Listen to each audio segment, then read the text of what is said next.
Assalamualaikum pemirsa Kakak Media yang ada di rumah. Gunung dengan segala keindahan dan tantangannya menyimpan banyak rahasia. Setiap jalur pendakian memiliki banyak cerita. Dan tak jarang di balik keheningan malam ada sesuatu yang menunggu untuk diungkapkan. Suara-suara aneh, penampakan yang tak terduga, atau bahkan perasaan diawasi. Semua ini merupakan bagian dari pengalaman pendakian yang tak terlupakan. Selamat datang di podcast Sisi Gelap, mengungkap fakta di balik cerita.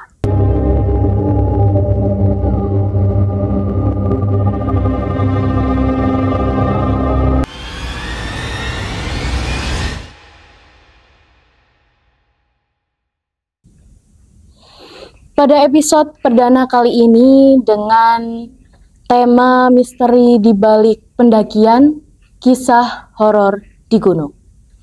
Kita akan mendengar langsung dari seorang pendaki yang mana mengalami kejadian mistis di beberapa gunung yang pernah ia taklukkan. Kali ini saya sudah bersama narasumber kita. Langsung saja. Hai Kak, apa kabar? Baik Kak. Selamat datang.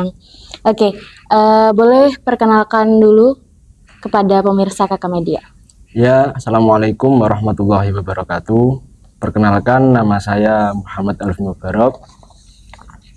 Saya di sini ingin menceritakan sebuah kisah di mana saya memiliki kisah horor di salah satu gunung.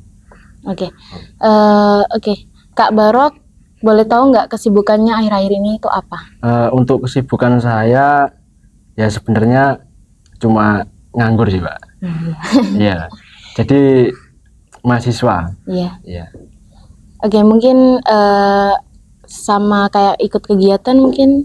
Kalau kegiatan ada. Alhamdulillah saya di kampus itu ikut kegiatan UKM kerohanian. Iya.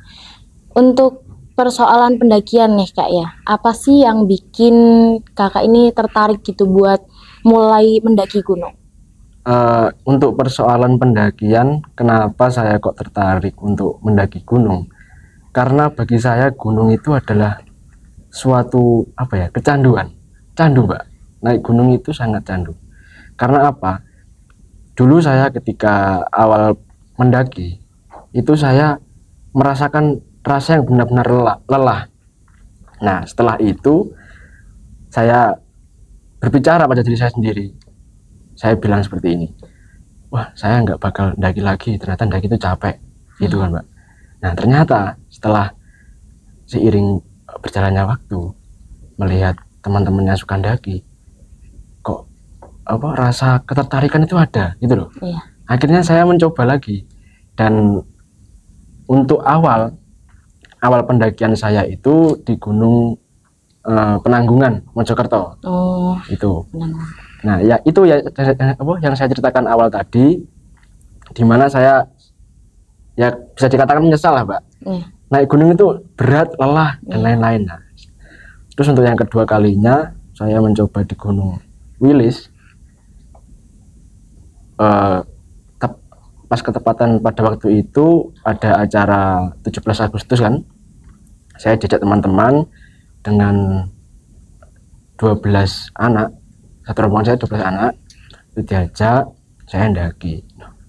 Setelah saya sampai puncak, kok rasanya itu beda gitu Pak. Jadi setelah saya lelah jalan kaki, saya ketika sampai puncak itu beda, ada suatu keistimewaan tersendiri gitu. Iya. Jadi awal mula saya ketagihan naik gunung ya dari situ. Berarti kayak menyaksikan keindahannya. Ya, benar. Jadi saya melihat lautan awan, melihat yang namanya sunrise, sunset, seperti itu. Ya, jadi itu merupakan suatu momen yang nggak terlupakan. Nah, benar. Oke. Pada saat melakukan pendakian nih Kak ya, pernah mengalami kejadian seram itu berapa banyak nih? Untuk Boleh kejadian diceritain? seram itu sering sih Mbak. Iya. Karena dari saya sendiri itu sudah apa ya, kalau istilah bahasa Jawa itu gawan bayi. Ya, seperti itu Mbak. Jadi hampir setiap gunung saya mempunyai kejadian mistis. Seperti itu. Jadi di gunung mana saja itu sebenarnya ada, namun tidak sedetail yang ada di satu gunung yang saya punya cerita itu. Iya. Nah, mungkin sebelum kejadian itu ada nggak sih kayak tanda-tanda aneh atau udah ada firasat gitu sebelum naik ke puncak? Nah, itu selalu ada Mbak, selalu ada. Bahkan saya ketika sebelum mendaki, misal ada anggota saya yang cewek, saya itu menanyakan, kalian semua ada yang libur nggak head itu Mbak? Saya tanya, karena apa? Pengalaman saya ketika perempuan head itu sering diikuti Mbak, diikuti barang-barang gaib itu. Jadi saya tanya dulu, saya pastikan dulu. Nah, jadi saya dari rumah itu sudah firasat bakal di gunung ini bakal ketemu apa sudah. Tapi saya nggak percaya Mbak, saya nggak percaya ya, saya pede aja gitu, pede aja. Terus memberanikan diri lah Mbak.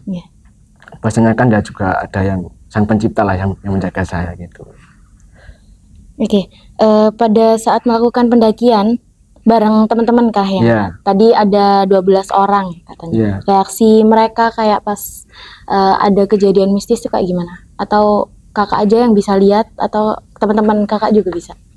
Untuk kejadian mistis itu beberapa Mbak. Yang mengetahui kejadian itu beberapa, nggak semuanya. Terutama saya Mbak. Jadi saya pernah mengalami suatu kejadian di mana salah satu teman saya perempuan itu membuang darah haid di sebelah tenda. Nah, dan ketika malam itu saya itu nggak bisa tidur Mbak, nggak bisa tidur. Akhirnya saya begadang sama teman saya. Lah kok saya itu diganggu Mbak sama barang gaib itu. Jadi dari kisah itu yang mengetahui kisah mistis itu cuma 2 orang. Jadi yang begadang tadi 2 orang? Iya, 2 orang sama saya. Tapi masnya tahu nggak kalau temannya itu tadi buang darahnya di samping tenda? Tahu Mbak, saya selalu keliling, saya selalu survei. Ketika firasat saya buruk, saya selalu survei Mbak. Saya lihat apakah ada kesalahan di sini, saya lihat. Soalnya saya punya cerita, itu teman saya itu pernah kesurupan.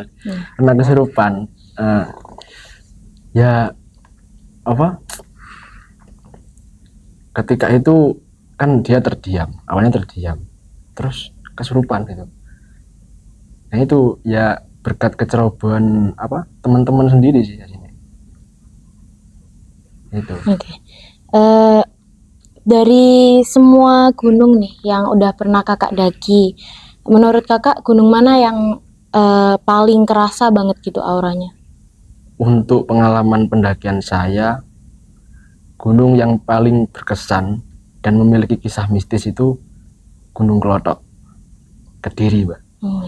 Bisa sering orang menyebutnya itu bukit. Kalau teman-teman saya itu nyebutnya Bukit Govardhan yang ada di film-film Siwa ya. Krishna. Krishna kok Siwa. Iya, Krishna. Itu. Seringnya itu disebut. Nah. Jadi untuk kisah horor itu sebenarnya gini sih Mbak. Sebelum saya menceritakan kisah saya, sebenarnya Gunung Klotok itu saya sudah beberapa kali ke situ. Tapi saya tidak mengalami yang namanya kisah mistis. Dan jadi ini berapa pendakian ini Mas? Keberapa gitu ya? Banyak Mbak, udah berpuluh-puluh bahkan ratusan. Soalnya ketika saya ingin mendaki gunung yang di atas 3.000, 2.000, saya selalu itu menyempatkan untuk TikTok. TikTok itu jadi saya lari kecil di gunung ya. Jadi naik terus turun. Nggak camp itu. Itu fungsinya buat apa ya kalau biasanya untuk pendakian? kalau seringnya itu teman-teman menyebutnya dalam bahasa Jawa itu ben gak kaget, Mbak. Jadi badan itu biar siap gitu loh. Soalnya kan perjalanan untuk mendaki gunung 3000, 2000 itu ya apa ya, sangat berat lah. Dan juga kita kan juga membawa beban logistik, pakaian dan lain-lain. Nah itu. Tapi di Gunung Klotok ini tuh baru pertama kali atau udah pernah sebelumnya? Pernah sebelumnya, Mbak? Pernah mendaki gitu sebelumnya di Gunung Klotok? Udah pernah. Jadi untuk kisah mistis ini di pendakian yang keberapa ya, Mbak? Saya lupa. Soalnya saya nggak ngitung gitu loh. Soalnya saya itu diajak teman saya. Istilahnya saya itu dampingi lah. Dan semua itu ya bisa dikatakan baru mengenal pendakian. Saya dipaksa untuk nemenin gitu. Dan ketika itu teman saya bilang gini, Mbak, ayo mela aku ndaki. Istilah bahasa Jawanya, Mbak. Endi ning Gunung Klotok. Malah lah aku lho tahu bolak-balik. Gitu, Mbak. Ada ngono. Ya wis, gak apa-apa. Kapan? Malam Jumat bar maghrib itu. Nah, singkat cerita saya deal kan, udah deal. Akhirnya malam Jumat itu ketepatan itu ya kan konon katanya kan malam Jumat kan apa, kalau di Jawa kan hari mistis gitu ya. Tapi sebenarnya tidak, Mbak. Malam Jumat itu hari istimewa seperti itu. Terus akhirnya saya mengiyakan, saya berangkat. Jadi 8 orang itu dari 6 orang dari Pare, saya 2 orang dari Kandat itu. Dan itu bener-bener maghrib itu, Mbak. Maghrib saya sampai lokasi dan saya itu mendaki lewat via Candi. Via Candi itu bagi saya via yang paling mistis, Mbak, untuk pendakian Klotok, karena jalurnya yang rimbun dan jarang dilewati oleh pendaki. Itu menjadi apa ya, ciri khasnya dari bangsa-bangsa jin itu. Nah, jadi awal ceritanya gini, Mbak. Untuk awal ceritanya,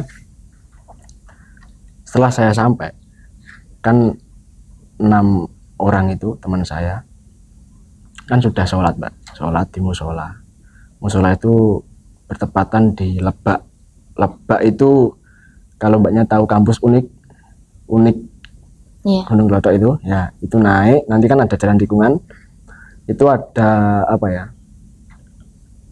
ada warung-warung gitu, Mbak. Nah, warung-warung, nanti di situ ada musola kecil di pojok kanan. Nah, itu kan ya musola difungsikan kan ketika siang hari, Mbak. Malam hari kan nggak difungsikan. Nah, itu ketika saya berangkat, saya sudah firasat nggak enak, Pak. Soalnya apa? Cuaca hujan malam Jumat, dan ibu saya itu bilang begini, wes gak usah budal. Aku tak jawab, nyawa tuh Bu, wes toh gak penak jawabannya. Nah, saya kan ngengkel, Mbak. Apa ini ya, memaksakan diri. Terus saya itu akhirnya singkat cerita berangkat dengan memaksakan diri sampai situ. 6 orang tersebut tadi sholat. Nah, setelah keluar musola, tanda-tanda mistis sudah terjadi, Mbak. Lampu seketika langsung mati semua. Ya, mati semua. Bahkan sanyo yang mekan itu buat wudhu langsung mati semua. Nah, saya tanya, masuk listrik entek cah? Teman saya jawab, wah gak mungkin ini, gak mungkin lah, habis. Masih banyak bisa dinyalakan. Akhirnya tak nyalakan, Loh, bisa. Akhirnya singkat cerita saya wudhu, sholat, masuk. Nah, selama saya sholat itu saya itu apa ya, tidak mengalami yang namanya mati lampu. Nah, setelah saya sholat, saya keluar. Setelah saya lewat apa garis pintu itu langsung mati Mbak lampu. Mati lagi. Langsung mati lagi. Ceklek. Wah, nggak beres sih. Gitu. Saya langsung bilang begitu ke teman-teman. Oh iya, nggak beres ini. Akhirnya, alah udah lupakan aja. Langsung kita ke parkiran, ambil barang-barang, berdoa ya untuk penjagaan diri lah, berdoa, terus kita melakukan pendakian. Jadi pendakian itu dilakukan malam hari, dilakukan setelah sholat maghrib dengan keadaan cuaca itu gerimis. Naik lewat jalur candi Mbak. Setelah saya kan selalu mengucapkan salam Mbak. Jadi assalamualaikum, kulo kalih rencang-rencang, saya dan teman-teman mau mendaki, tolong jangan diganggu ya, gitu. Jalan sepanjang perjalanan itu aman-aman saja Mbak. Terus ketika saya berhenti di persimpangan dan teman-teman, hal-hal mistis mulai terjadi di situ. Jadi ada teman saya yang jatuh, ada teman saya yang dijawil-jawil, terus merinding. Emang merinding banget Mbak ketika itu. Terus kan teman-teman kan juga banyak kan yang bisa melihat gitu Mbak. Akhirnya udahlah lanjutin aja perjalanannya, nggak usah dipikirin gitu. Lanjut. Terus ketika sampai di persimpangan Gubuk Mbah Min, jadi di situ ada rumah gubuk di mana itu ditinggali oleh Mbah Min, sebutannya teman-teman itu Mbah Min. Jadi beliau itu memang bermukim di situ. Ketika logistik habis, beliau turun. Nah itu, terus di situ itu juga merasakan hal-hal yang negatif. Jadi kan dari persimpangan Gubuk Mbah Min itu tadi kita memasuki yang namanya, kalau di gunung-gunung itu sering disebut hutan rimba. Hutan rimba bisa dikatakan juga hutan lumut. Itu tapi kan untuk Gunung Klothok kan nggak seberapa itu kan rimbun itu. Terus di situ itu merasakan kok nggak enak ini rasanya. Teman-teman saya bilang gitu. Tapi saya lupa Mbak namanya, soalnya saya kan 2 orang itu nggak kenal saya. Nah itu yang merasakan, kok ini ya hawa nih, gitu, gak penak. Saya pede aja Mbak. Nah terus lanjut, jadi di situ itu kita pede aja. Selanjut terabas sampai yang dinamakan Watu Bengkah. Jadi itu watu terbelah jadi 2 Mbak. Terbelah jadi 2. Di situ kita istirahat sejenak, terus kita lanjut. Nah memasuki sebelum pring-pring nih bambu-bambu Mbak. Itu teman-teman itu banyak yang yang digodain gitu loh Mbak sama bangsa gaib. Jadi dari situ teman-teman sudah memutuskan hampir pulang itu Mbak, hampir pulang, mau balik aja penak. Wah jangan. Terus saya bilang, mental kamu kok segini, tapi saya bahasa Jawa, mentalmu cilik untuk mosok ngetok gak wani, wong demit loh itu ya. Dijailin apa ya Mas kalau boleh tahu? Ya dijailin bahasa gaib Mbak, saya nggak tahu itu apa. Pokoknya teman saya itu sudah nggak enak, saya nggak kenal tadi, jadi kan sudah saya anggap teman sendiri lah. Itu diganggu Mbak, diganggu. Terus kan itu kan dari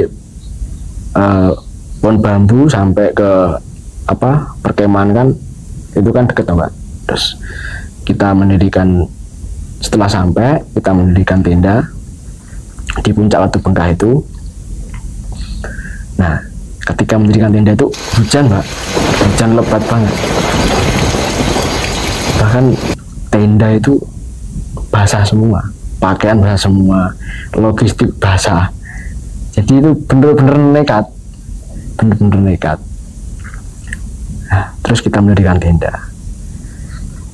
Pokoknya sak kenae lah misalnya Pak. Sebisanya kita mendirikan, sebisanya. Nah, ketika kita mendirikan tenda itu sudah berdiri kan Pak. Yang namanya cacing itu banyak banget Pak. Cacing itu banyak banget. Masuk ke tenda, di atas tenda itu cacing semua.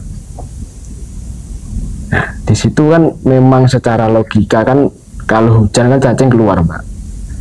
Tapi ini suasananya berbeda Pak dari pendakian-pendakian yang sebelumnya. Gitu. Jadi memang merinding banget.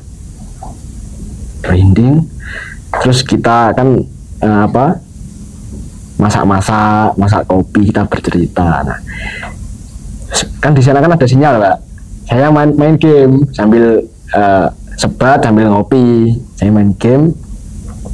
Nah, teman saya yang tadi itu dilihatin kaki patah Mbak, segini kakinya aja ya, masuk tenda gini.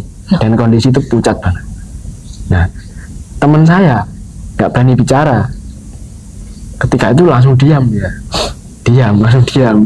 Nah, saya nggak merhatikan Mbak, saya tetap nge-game sambil sebat. Nah, nggak cerita, dia jujur Mbak. Nah, dia langsung bilang begini, Pak, aku mang bertiketoi ya. Tiketoi apa? Sikil pedot, sing genah. Gak mungkin ngono, Mbak. Tenanan, gak ngapusi aku. Gak ngapusi. Mosok toh itu. Nah, terus saya penasaran Mbak. Ternyata memang benar. Saya kaget Mbak. Bener-bener kaget saya. Tuh, tenanan Mbak. Beneran gitu. Saya kaget. Kaki tuh segini Mbak, jarang-jarang. Jadi itu yang bisa lihat semuanya? Enggak, cuma 2 orang saja. Oh, 2 orang. 2 orang saja. Tapi semuanya merasakan merinding. Hal yang sama. Itu. Nah, setelah itu terdengarlah suara. Suara itu seperti suara burung Mbak, tapi nggak berhenti. Mulai malam sampai subuh nggak berhenti. Jadi kak gitu. Kan kalau dulu kan suara, kalau dulu kan kayak suara itu Mbak, apa?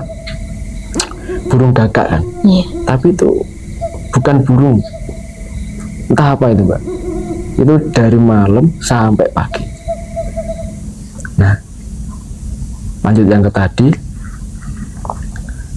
Ketika itu, setelah kejadian itu, di samping tenda ada suara sek gitu. Itu pas posisi Masnya lagi begadang atau udah tidur? Begadang. Oh, Mas. Ketika begadang itu saya udah nggak nge-game. Iya. Saya kan berbagi cerita itu loh Mbak, omong-omongan sama teman-teman. Nah, ketika itu teman-teman mendengar semua Mbak, dengar semua itu suaranya sek. Nah, saya langsung bilang, apa itu? Nah, teman saya bilang, mungkin tikus. Nah, terus saya itu penasaran, wah ada yang nggak beres ini.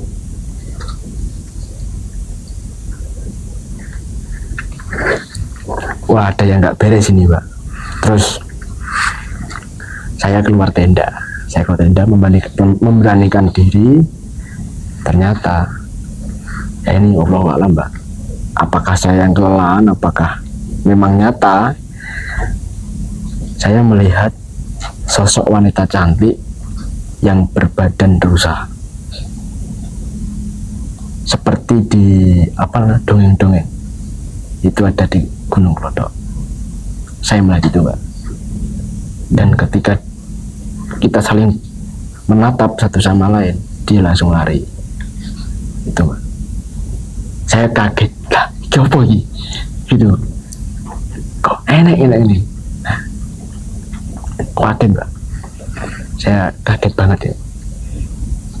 Nah, terus saya cerita di tenda. Terus saya cerita di tenda dengan teman-teman saya. Aku mangi, saya tadi dilihatin Rosa berkepala perempuan cantik. Masa? Teman saya gitu. Ya, saya nggak bohong. Asli, sumpah. Saya nggak bohong. Saya lihat sendiri. Terus langsung teman saya yang satunya langsung menafsirkan seperti ini. Wah, memang pendakian kali ini tidak beres. Beda dengan pendakian yang lain. Bahkan saya mendaki di situ tidak pernah dilihatkan oleh sosok goib yang seperti itu, Mbak. Tidak pernah sama sekali. Ya baru kali itu, baru malam itu. Nah, singkat cerita kita tertidur. Terus di sepertiga malam ada dua teman saya itu yang menyusul dari Pare. Saya nggak kenal. Akhirnya kita berdelapan itu kita keluar, kita ngopi, ambil ngobrol di depan api unggun. Kan nggak apa-apa Mbak, di Gunung Prodok itu buat api unggun, asalkan harus menjaga lah agar tidak terjadi kebakaran. Itu ngobrol-ngobrol. Terus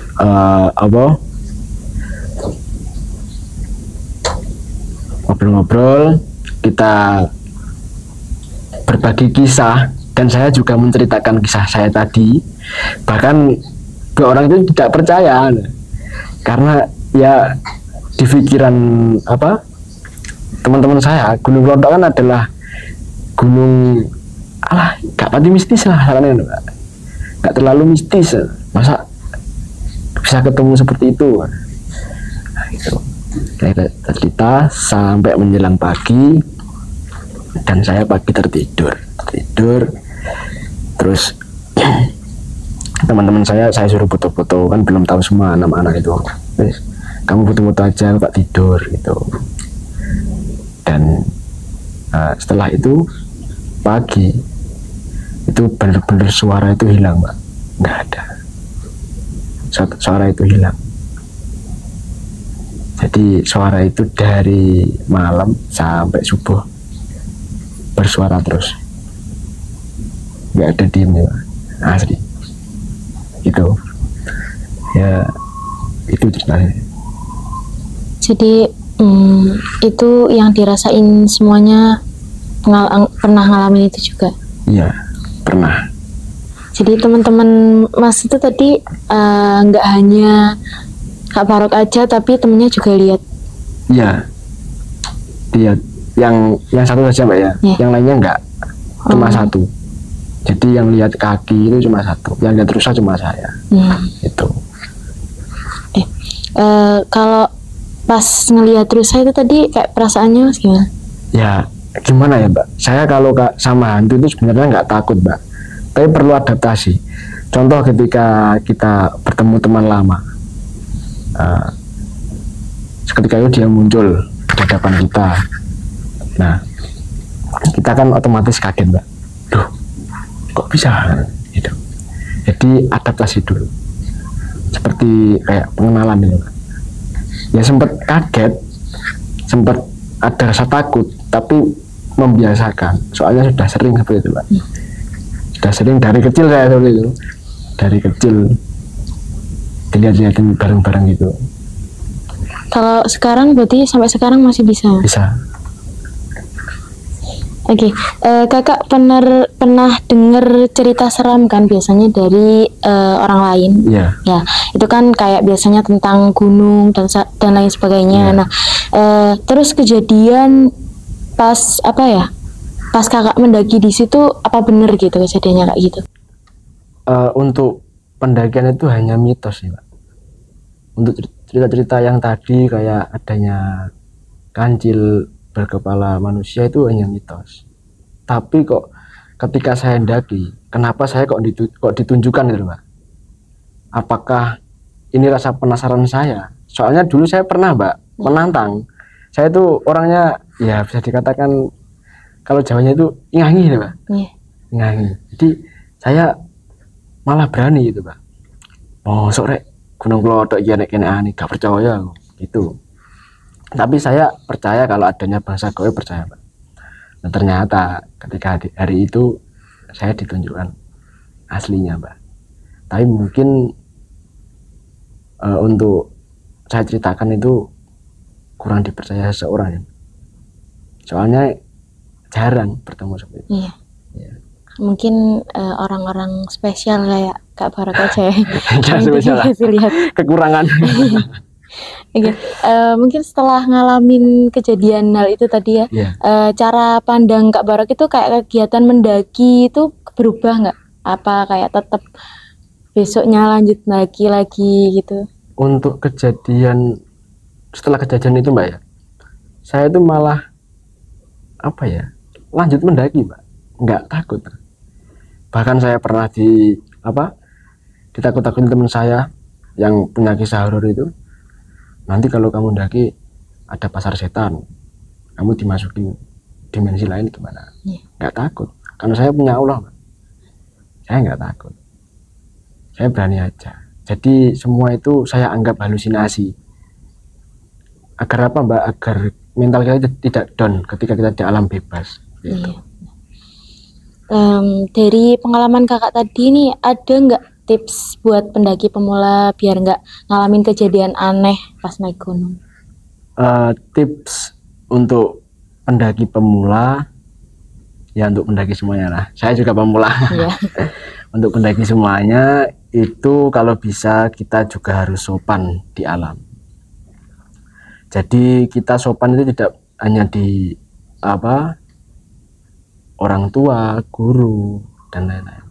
Bahkan bangsa goib kita itu juga perlu menanamkan sopan santun seperti itu. Jadi setidaknya ketika kita mendaki, kita berdoa, kita mempersiapkan untuk pantangan-pantangan. Kan sering kan ada Mbak pantangan-pantangan di pendakian-pendakian itu nggak boleh gini, nggak boleh gini. Ya kita harus memperhatikan lah. Mungkin di sisi lain itu bisa menjadi keselamatan para pendaki seperti itu. Soalnya kan juga banyak pendaki-pendaki yang hilang, pendaki-pendaki yang yang mengalami pengalaman-pengalaman yang di luar nalar itu banyak Mbak.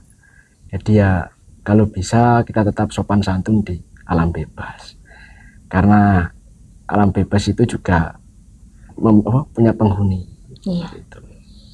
Oke. Dari kejadian horor yang tadi kakak alami, ada nggak kayak pelajaran dan hikmahnya yang akhirnya kakak ambil? Untuk pelajaran dan hikmahnya yang saya ambil, gimana ya? Jadi kita harus menanamkan rasa sopan santun dimanapun, kapanpun, termasuk di gunung itu. Terus kalau bisa sebelum kita memasuki hutan rimba itu kan hutan Mbak, itu kita harus mengucapkan salam. Jadi sopan santun kita. Terus ketika kita meludah, kita kencing, kita berak di gunung, itu kita juga harus memperhatikan tempat, kita harus izin. Untuk tips saya ketika teman-teman pendaki ingin buang hajat, itu kalau bisa izin dulu. Jadi Assalamualaikum Mbah, saya mau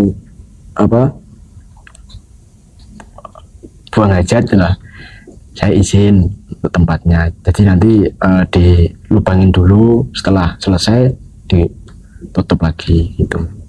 Jadi nggak boleh ngawur. Terus untuk mbak-mbak, untuk pendaki putri, kalau bisa, kalau mendaki ketika haid itu dijaga. Maksudnya dijaga itu jangan membuang darah sembarangan. Soalnya sudah banyak kejadian di mana kejadian itu seorang perempuan diperkosa oleh jin. Itu ada Mbak. Karena apa ya? Karena darah haid. Soalnya sosok genderuwo itu menyukai darah haid wanita. Makanya untuk mbak-mbak kalau mendaki ketika berhalangan itu kalau bisa ya dijaga sebaik mungkin lah kotorannya seperti itu. Oke, ada nggak sih kayak misalkan cewek-cewek ya, kayak yang haid atau apa itu diganggu gitu, Mas? Nah itu diganggunya biasanya dalam bentuk apa? Banyak mbak. Untuk cewek-cewek yang diganggu itu seringnya ketika tidur. Ketika dia tidur kan sudah apa ya mbak, di luar alam biasa kan mbak, sudah di alam mimpi kan kita kasarannya kan seperti itu. Jadi untuk godaan-godaan jin itu ya ketika tidur itu tadi. Jadi seringnya itu anak perempuan itu dijawil-jawil, terus di di keloni itu mbak, ya ditidurin, itu banyak mbak, banyak terjadi seperti itu di alam bebas. Makanya kita sangat perlu digarisbawahi, harus hati-hati dan harus memperhatikan kotoran terutama darah haid itu harus. Kalau bisa ketika haid jangan daki, malah lebih aman mbak, nggak beresiko. Soalnya untuk cewek-cewek yang mendaki haid itu ya tantangannya sangat banyak. Jadi harus benar-benar mental, benar-benar kuat gitu.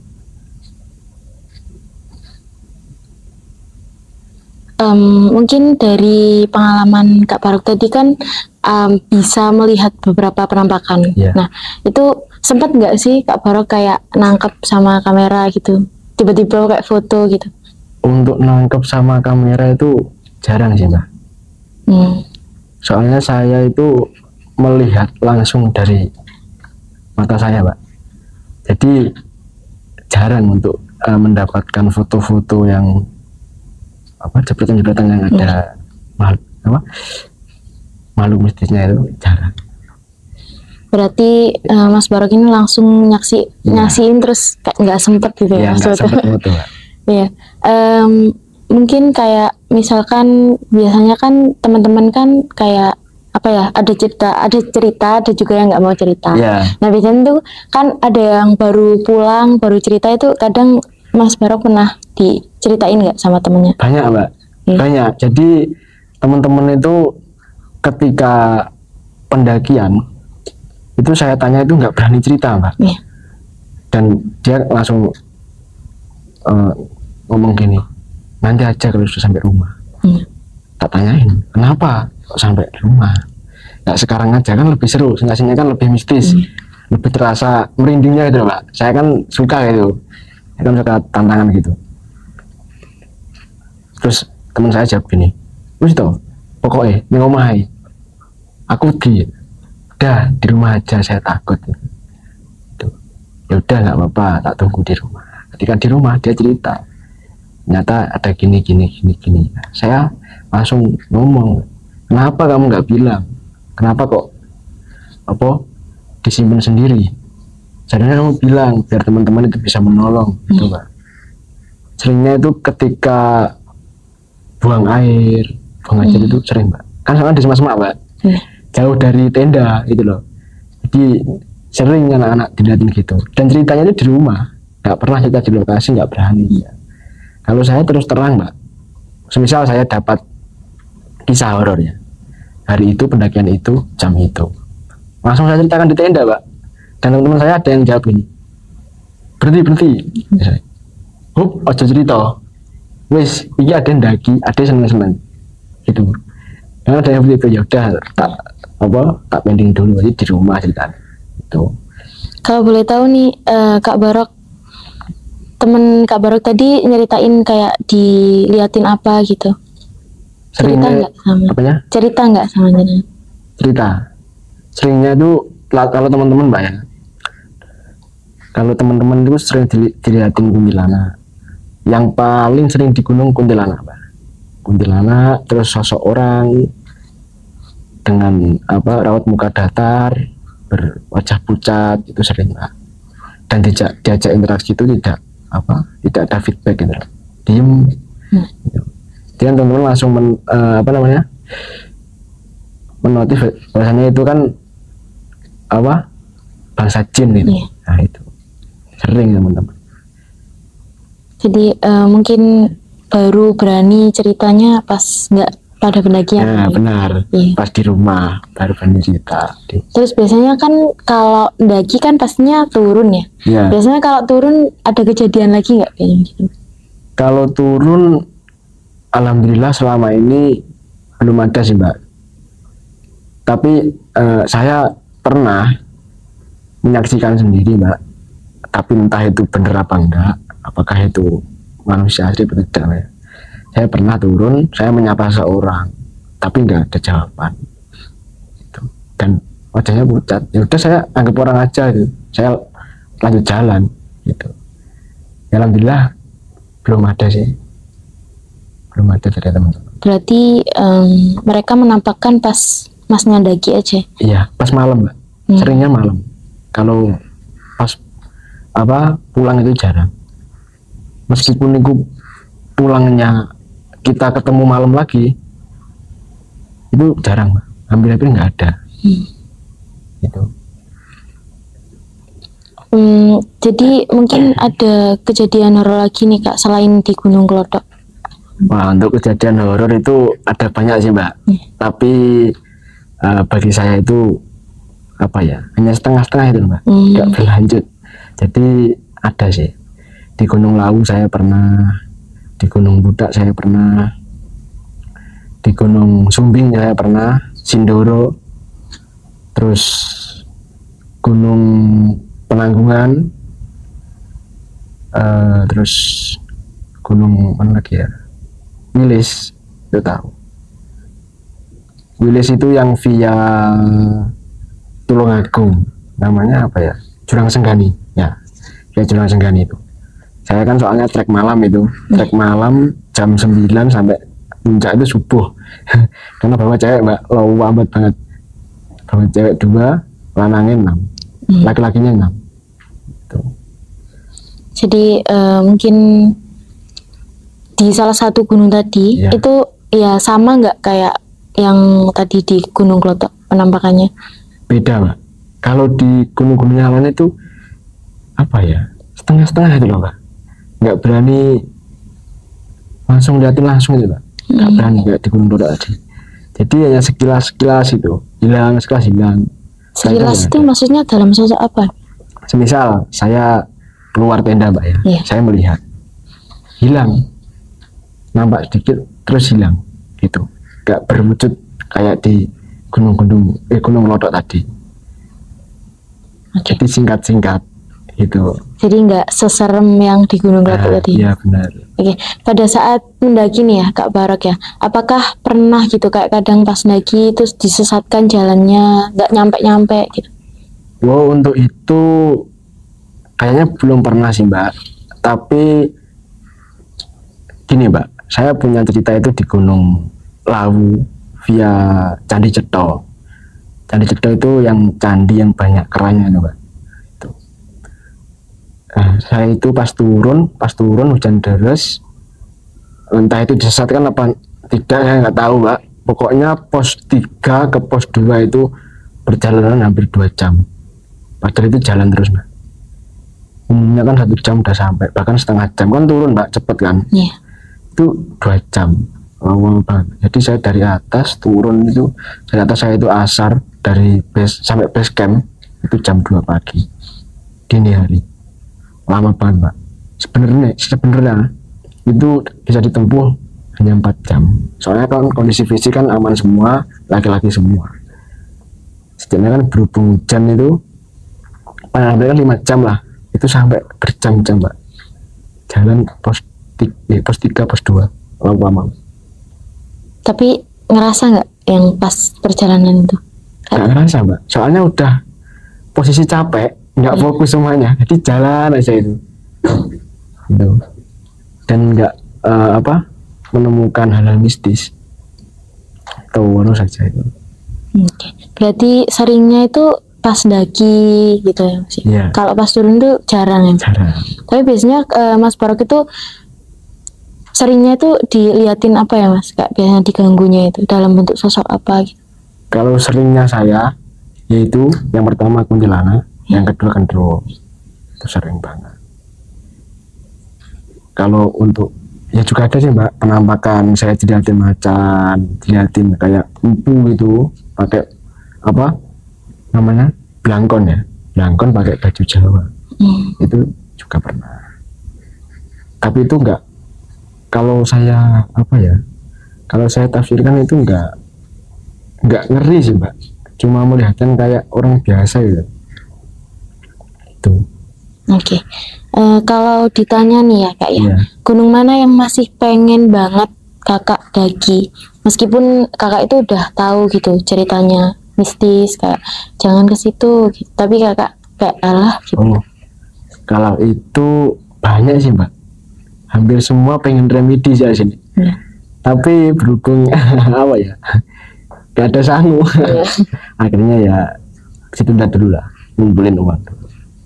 Oke. Baik, terima kasih Kak Barok.